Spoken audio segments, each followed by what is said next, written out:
Samantala muling umikot sa social media ang isang lumang podcast interview ni former Ateneo standout Mike Nieto kasunod ng pagpanaw ng dalawang Blue Eagles player sa isang drowning incident sa Aurora. Pero kasabay ng pagkalat ng video, nagpaalala mga otoridad na patuloy pa ang imbestigasyon at wala pang opisyal na konklusyon sa nangyaring trahedya. Ang ibang detalye alamin sa pag-abante ni Jet Hilario. Naging usap-usapan sa online ang isang lumang panayam ni Mike Nieto sa Balyahan with GB and RDO podcast matapos kumpirmahin ng Ateneo de Manila University ang pagpanaw ni Rene Clert Baterbonia at Divine Adili.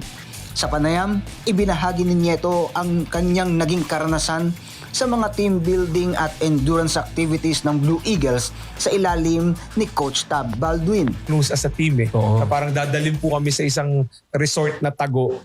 Tapos yun po, gigisingin po kami para po kami magiging sundalo for 1 week. Ikinuwento rin ni Nieto ang ilan sa mga pisikal na pagsubok sa kampo, katulad ng paktakpo sa buhangin at ang paglangoy. Tapos bigla pong, hindi nyo po alam kung kailan po kayo gigisingin Minsan, bigla pong may alarm na 3 a.m. Tapos po magla-lunges kami sa buhangin.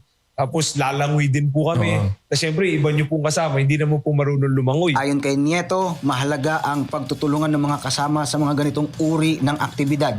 Naalala pa nito ang isang insidente kung saan kinakailangan sagipin ni Coach Baldwin ang dating kakampi na si G-Boy Babylonia. Hindi nyo po pwedeng iwan. Hanggang sa may isang time po, si G-Boy Babylonia po, pero po kasi dapat tatakbo sa buhangin, tapos magsiswimming, iikot. Hindi po marunong lumangoy yung veterano po namin. Si Coach Tab na po yung sumalba sa kanya. Muling nabigyan ng pansin ng panayam matapos iulat ng mga otoridad na tinangay umano ng malakas na agos papalayo sa Pampang ang dalawang manlalaro habang naliligo sa dagat sa Dipalaculo, Aurora.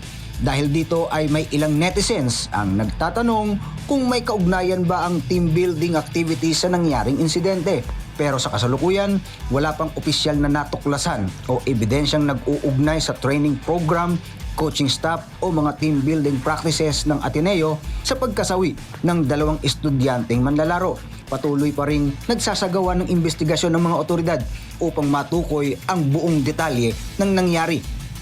Ayon sa Police Regional Office 3, batay sa paon ng investigasyon, naliligo ang mga biktima ng tangayin sila ng malakas na agos patungo sa mas malalim na bahagi ng dagat.